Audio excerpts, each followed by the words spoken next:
you got to feed all those people regardless. But for the people who are coming from far away, right, they're not going to walk back and forth every day, right? That would take all the time they'd be building. So they've got to have places to stay.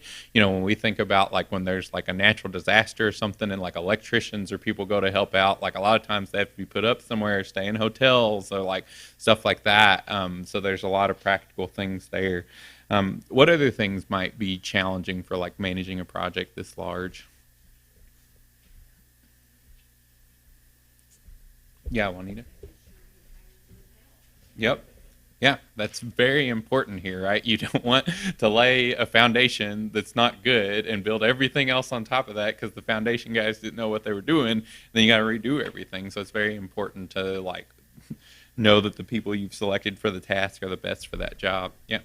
Also, communication from the top down, you have to have some top people that he would communicate to, or his top people that would then get the information down to those people who could Yeah. possibly get involved. Right. Like if everybody doesn't have the same vision for what you're trying to accomplish, then each piece might look different or not fit together, right? But then you have to like share that vision down kind of through the ranks of getting that from the leaders we talked about in First Kings 4. Not all of them are directly involved in building the temple, but then like to these 3,600 leaders that we see here that are appointed to oversee this work, like people have to be communicating. They have to be working together to make sure that these things get done. And then some other quick things that came to mind for me was just like making sure, they've like been, as Gary kind of mentioned, they were working on a couple different projects that we studied last week, of like getting walls up, of getting the house built and stuff like that. So they've got to think about like protection. I mean, as long as they're serving God, like that's going to come through for them. But like that's something they got to keep in mind. Like we mentioned, like having knowledge of how to go and do the things.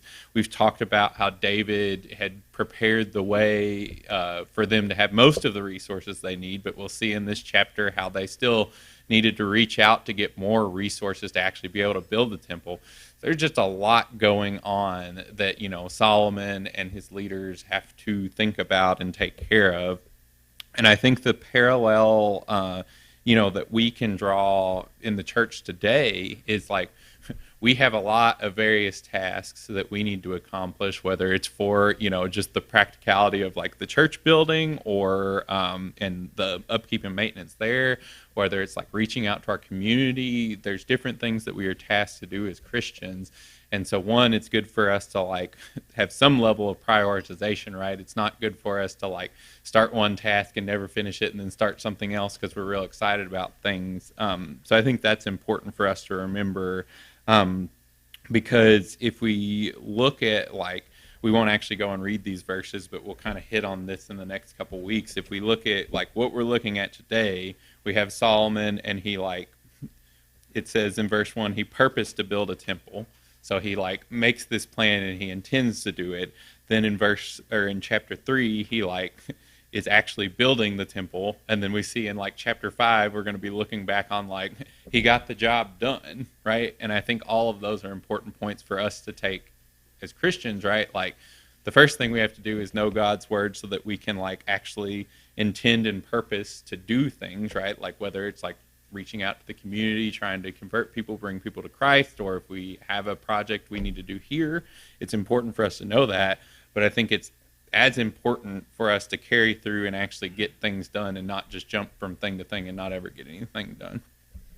So anyway, those were a lot of the points that kind of stood out to me, in these first kind of preparation verses as we kind of get into the text today. And then I guess the last thing I'll mention with all the specific numbers that comes to mind for me is then you can kind of account for the resources you have, right? Like if he has these specific numbers in front of him, and we can see this too, how many people you have working in each space and roughly when they'll get done based on the work they have to do. So any other thoughts before we keep going? Yeah. They have to have meetings. They didn't have email and telephone and whatever. Right. Yeah. Yep. So and can you just imagine that? Like at Epic, I think we're up to 14,000 employees now, or somewhere around there. And we used to have this big meeting space where we could all fit. That was an auditorium that seated like 11,000 people, and we've outgrown that now. And so like it's hard enough for us to get like 10,000 people together when we have our staff meetings, so we can all share the same message. So can you imagine like trying, I definitely don't think they're getting all 100 and whatever thousand of these people together in one place and being able to like, here's the decree, right? The amount of communication that needs to happen to like get that all out is just super impressive here. Like we would be hard to do that on any projects we set to do today. Yeah. This whole thing with no noise on a construction site. So everything in chapter 6, the sound of hammer nor axe nor any iron tool was heard in the house of the Lord as they were putting it together. Yeah. So everything had to be measured absolutely perfectly off-site, brought in quietly and dropped into place. Yeah. Yeah. It's just amazing when we think about how all this worked together, and just how hard it would be, even with the tools we have today, to accomplish the same thing. So. All right, let's move on. And if somebody wants to read verses 3 through 10 of 2 Chronicles chapter 2 for me, verses 3 through 10.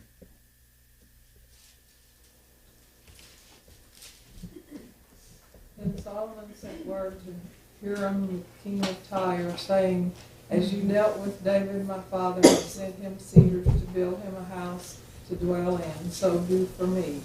Behold, I am about to build a house for the name of the Lord my God, dedicating it to him, to burn fragrant incense before him, and to set out the showbread continually, and to offer burnt offerings morning and evening, on Sabbaths and on new moons, and on the appointed feast of the Lord our God, this being required forever in Israel. The house which I am about to build will be great, for greater is our God than all the gods. But he who is able to build a house for him, for the heavens and the highest heavens cannot contain him. So who am I that I should build a house for him, except to burn incense before him? Now send me a skilled man to work in gold, silver, brass, and iron, and in purple, crimson, and violet fabrics. And who knows how to make engravings, to work with the skilled men whom I have dealt in Judah in Jerusalem, whom David my father provided. Send me also cedar, cypress, and algum timber from Lebanon, for I know that your servants know how to cut timber of Lebanon, and indeed my servants will work with your servants.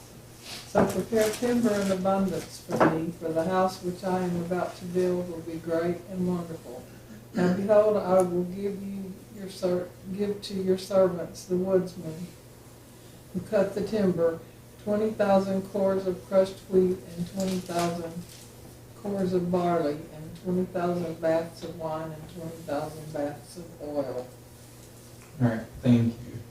So here we see, Solomon has this idea of how he's going to go about building the temple, right? And then he knows he's going to need some help with some specific things, both from a resource perspective and knowledge of skills, kind of like we talked about before. So this is important for us to kind of think about as we talk through this passage, is that it's also important to recognize, like, once you've laid out your plan, do you actually have the people and the resources to be able to accomplish your plan, or are you going to need to reach out for help, right? So even if we think about us at the Four Lakes Church, for example, right? There are certain skills that we have within the church, and sometimes, we reach out for help. Like, we've reached out for outside support before if we need help financially. We've helped other churches with things as well. And so I think that's something that we can think about, as we kind of apply this next passage, is that it's okay, even if we are serving God and doing everything that we are supposed to do, to recognize that part of doing that is reaching out for help and knowing where to go there. And then the second thing to that point is, from what we've read here and from what you all know kind of this passage, was this the first time that Hiram had ever heard from Solomon or David? No. So, it's not going to go over as well if we're in the case of needing something and we just like cold call somebody and say like, hey, we need $1 million to go and do this thing or whatever. Like they're probably not going to support in that case. But if we have already, in times when we're not in need, been building relationships and working with people and supporting other people, that's going to make it easier when we need help to go and like know who to ask for help and know who to work with and things like that. So I think that's very applicable for us today too, so that we don't ever find ourselves in the position where we're like, well, we're kind of just focused inwardly and we're only going to take care of ourselves, because we never know when we're going to need help. And we know that there's people out there that need help from us, whether it's other congregations or people in the community, or whatever it may be. Because if you think about it, Hiram isn't a Jew, right? Like he's a Gentile. So, it might seem weird that Solomon, with all his resources and his wisdom, has to reach out to somebody outside of like the group of God's chosen people. But he's able to do that here. So that was one thing that I wanted to call out there. What are some of the specific asks that Solomon had for Hiram here? I have a thought, though. Yes. My wonderment about it is who drew the plan for it? Yeah. Who made this so that they knew exactly how big to make this stone or that stone, or what the carving needed to be and all of that. Solomon was very wise. Maybe it was him, but we don't know all of that, but it's just a wonderment to me is how they even decided on how to do all of that. Yeah. Well, that's actually one of the things he asked for. He asked for a man who is known to be working in gold and silver and all those things, and then also a wise man to work with that man so that they can put those plans together. So, for the most part, it seems like this was Solomon's kind of like idea in his brain, and he needed guys to actually put that to paper. Yeah.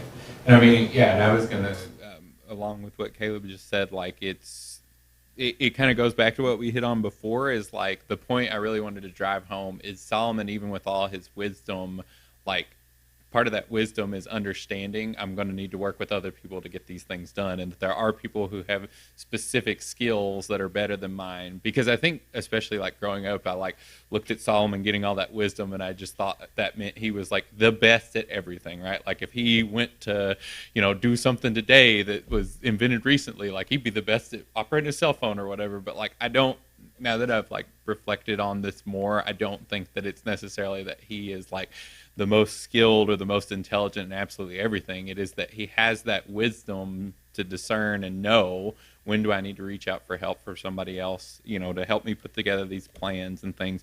But even to your overall point, like he had to have some knowledge to even put together the like high level plan of like what are we going to try to accomplish before he got into the details. And so that probably took a lot of him thinking on things and working with those that were close to him. But even, like I mentioned before, they could look back on like the work they had to do for the tabernacle or other things that they've had to put together. It wasn't like that the nation of Israel just had no experience building, but there were things that they definitely didn't have as much experience building. So it's an interesting thought.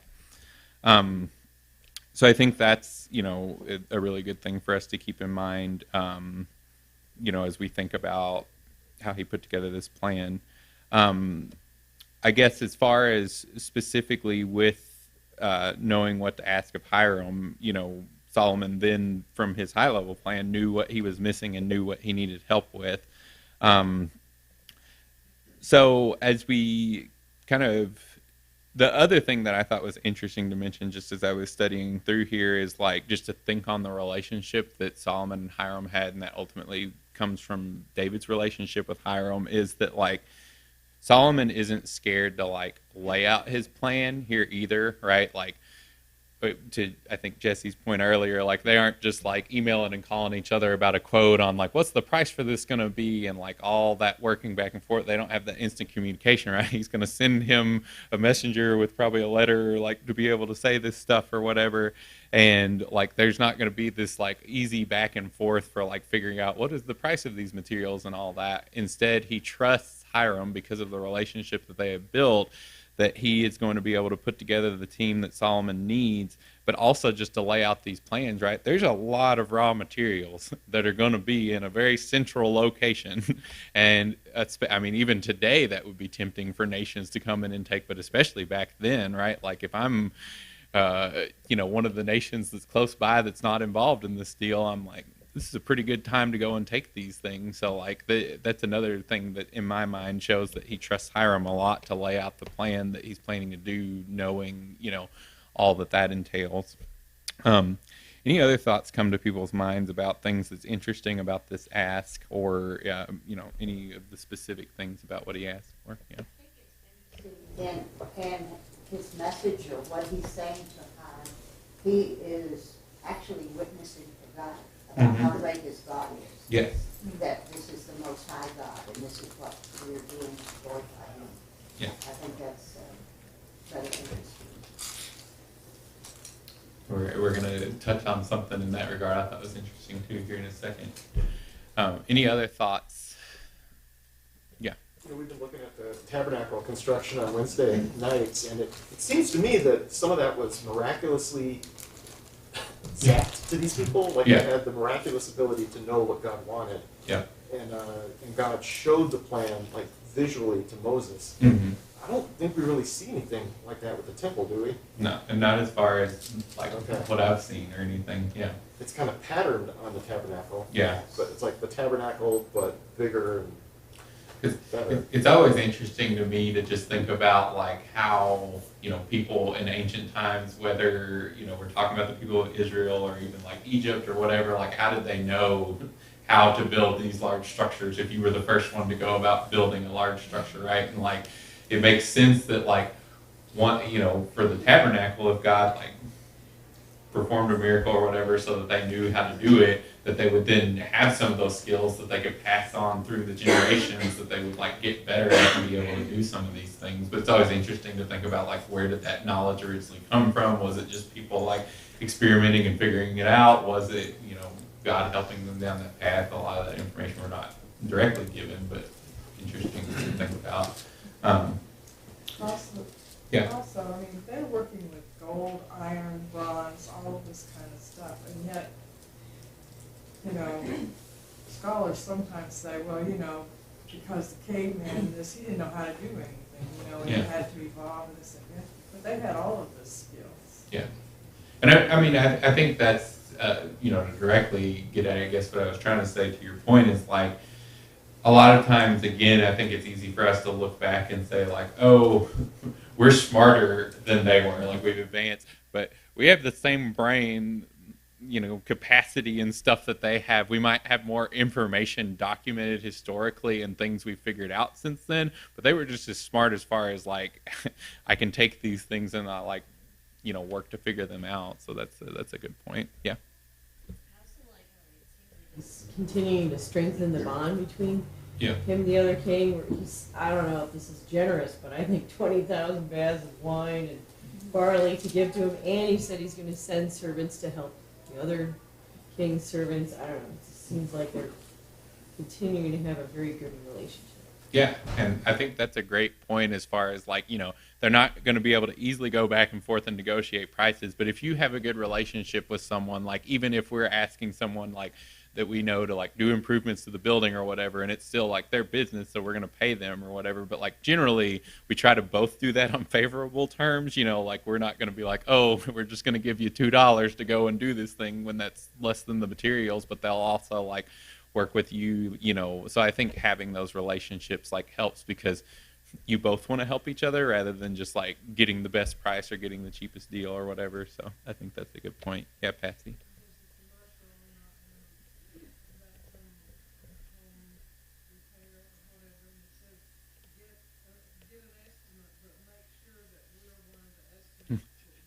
Uh-huh. Yeah. Yeah. Right. Yeah. Yeah, and we don't see Solomon going shopping around to different people to get estimates to try to find the best one, right? Like he already knew the guy he was going to go to. Yeah, Bill. Yep. One thing you learn, especially if you have a home and repairs or business and repairs, is the lowest price is not always the best choice. Yeah, yeah, definitely. Sometimes that's an indication it's not the best choice. One thing to kind of get at a little bit of what Jesse mentioned, I wanted to read. Let's look at 1 Kings chapter 5. I'll just read verse 1, or actually 1 through 3. 1 Kings chapter 5, verses 1 through 3. And it says, Now Hiram, king of Tyre, sent his servants to Solomon when he heard that they had anointed him king in the place of his father, for Hiram always loved David. And Solomon sent word to Hiram, You know that David my father could not build a house for the name of the Lord his God because of the warfare with which his enemies surrounded him, until the Lord put them under the soles of my feet. But now the Lord my God has given me rest on every side. There is neither adversary nor misfortune. So as we start to transition to thinking about like Hiram's response to this request, I thought it was very interesting here. One, we see like Hiram has always been favorable towards David, right? We were already discussing that, but it's called out here in 1 Kings chapter 5, verse 1. But verse 2 seems to indicate like that Hiram already knew the whole situation about like why David couldn't build the temple. Like it says, you know that David my father could not build a house for the name of the Lord his God, which like brings up so many things in my mind of like they must have had a fairly close relationship, right? You don't just call up the other king of the local nation and you're like, hey, I really want to build the temple, but like the God that I serve, that I've like we talked about how like Solomon, or the servant that Solomon sent, is even professing God, but David had to be professing God as well, and how exalted he was and what he thought of God and how he served him. And then to go as far as to say, here's this God that I serve and I want you to know about, but he's telling me no and I want to build the temple, and you know this stuff's going to follow. That just seems interesting to me, which some of that's, you know, not all written out here, but you can like assume some of those conversations that happened if Hiram truly does already know when Solomon like reaches out to him that like David had talked to him about like what the rough plan was and stuff.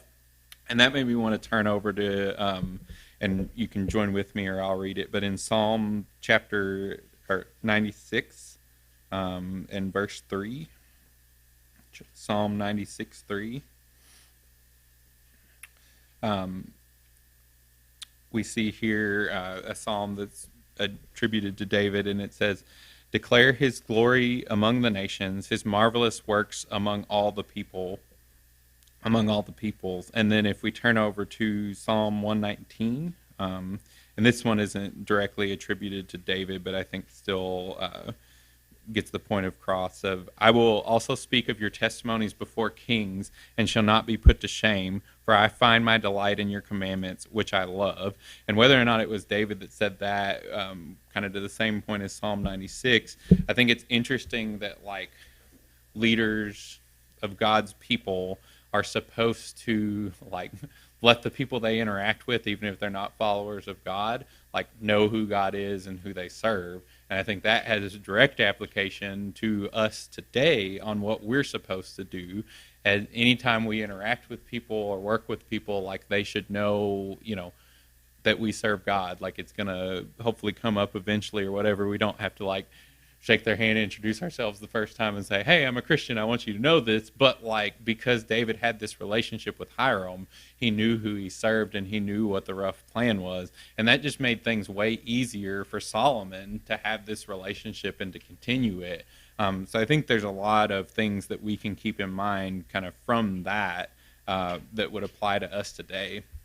Any thoughts there before we read the last part? Yep. There was a car dealership back in Oklahoma that this reminds me of. They were in this little itty-bitty town called Okarche. I think there were maybe 1,500 to 2,500 people in the whole town. But this car dealership became known like throughout like the whole of southern Oklahoma because their catchphrase was making friends, selling cars in that order. Mm-hmm.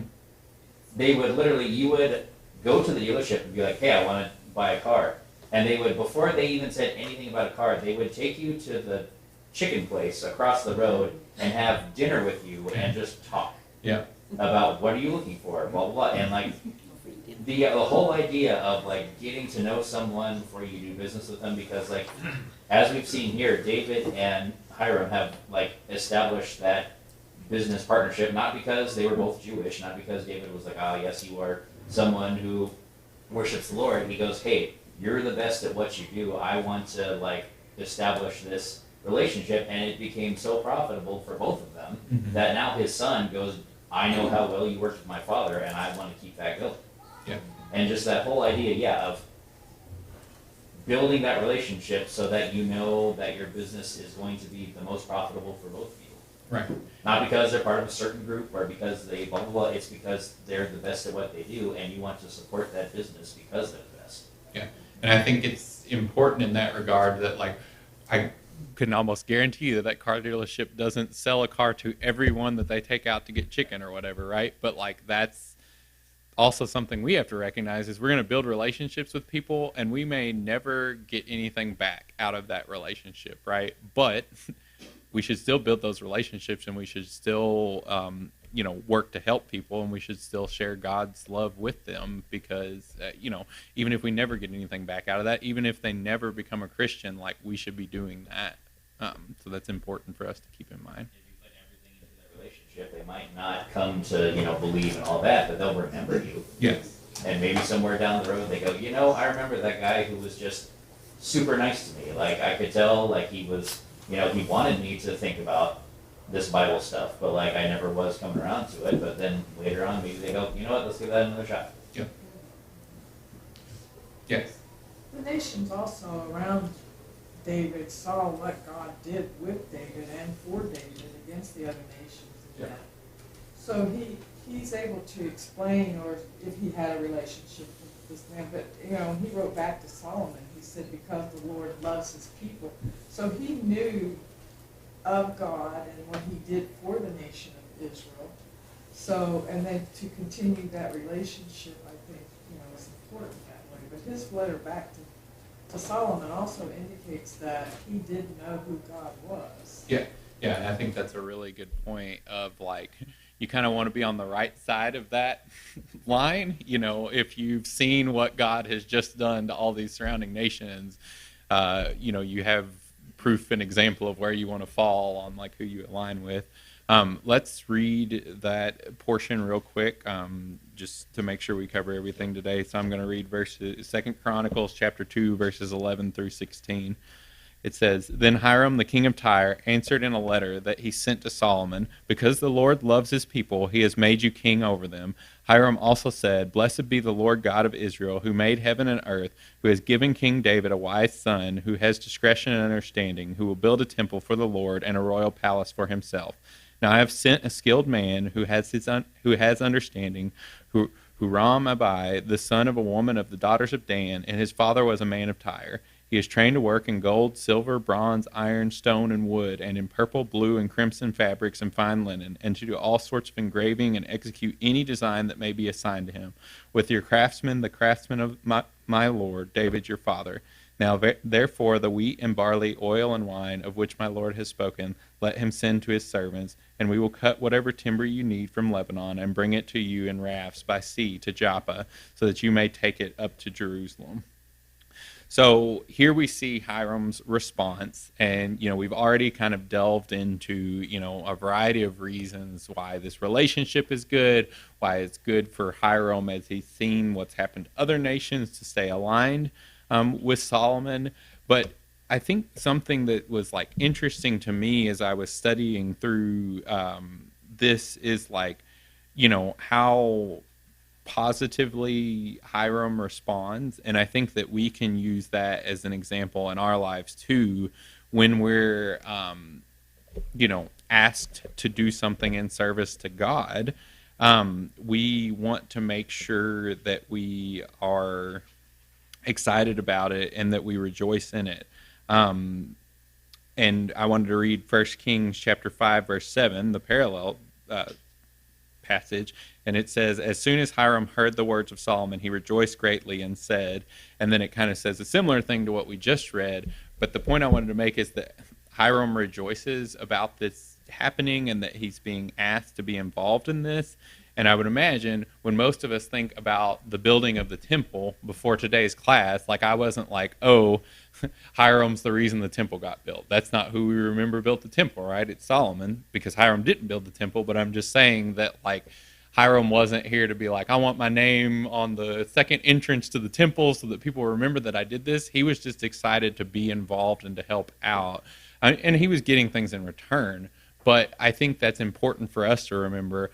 We may not be asked to go build the temple today, right? But we are going to be asked, like we are asked by God to do things, and there are going to be things that are coming up that we are asked to do to serve our purpose for Him. And we want to have the attitude like Hiram did, where we're excited about that. We're excited about using our skills for God instead of, being focused on what do I get out of this or what recognition do I get. So I think that was an important point that like stood out to me here. We already kind of talked about in the first couple verses that we just read, like how Hiram has this close relationship with David. He clearly understands who God is, and we can pretty safely assume, he's seen the examples of what God's done, but David has also talked to him about God. And so I think that's important for us to keep in mind, like we talked earlier, that we should be, like, people who know us should know God, eventually from spending time around us. So that's important too. And, we might make excuses, and I do all the time at work, of like, oh, this isn't the place to bring it up or whatever. And I think we have to be tactful about how we do it. But we could also say this is a very, tenuous relationship, especially David, as all the turmoil was going on with him.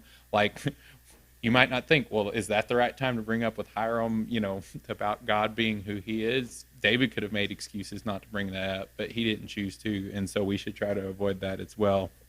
And then kind of the second part of that passage we read is focusing in on the skilled man.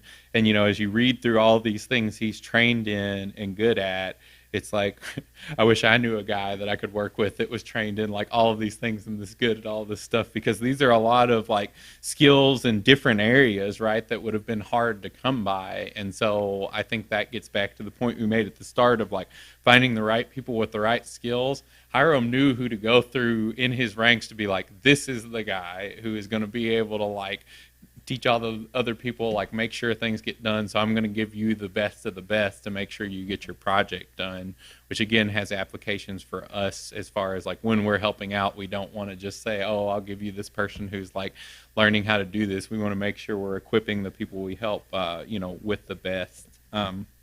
And since we've only got a minute left, we won't get into the details of all of this passage, but I want to give you all time. Any last minute thoughts before we close out? Yeah. We never realized that this man that Hiram sent was the son of a Jewish woman. That was something that you read over the passage numerous times, but you miss it. Right. Yeah. That's a good point. I hadn't either. Any other thoughts? Yeah. Well, being in the trade, I can't get my mind out of it. To me, it sounds like towards the end here, it had to have been towards the end of the project. Like, for instance, you take carpenters. Anybody can bang out walls and frame up stuff. But, it takes, like Al, he was a finished carpenter. And you got to have skills for that, because that's kind of like the final look. Mm-hmm. And to me, it seems like this is kind of towards the end of the project.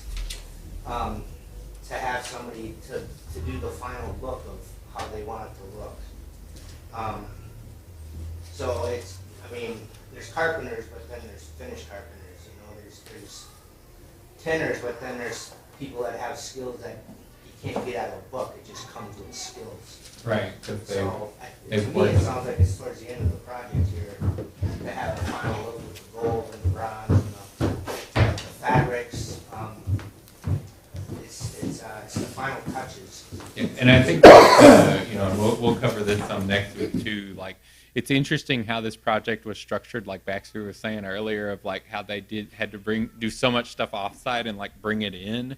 As far as the like planning that they had to do to like make sure things look good and fit together and all of that.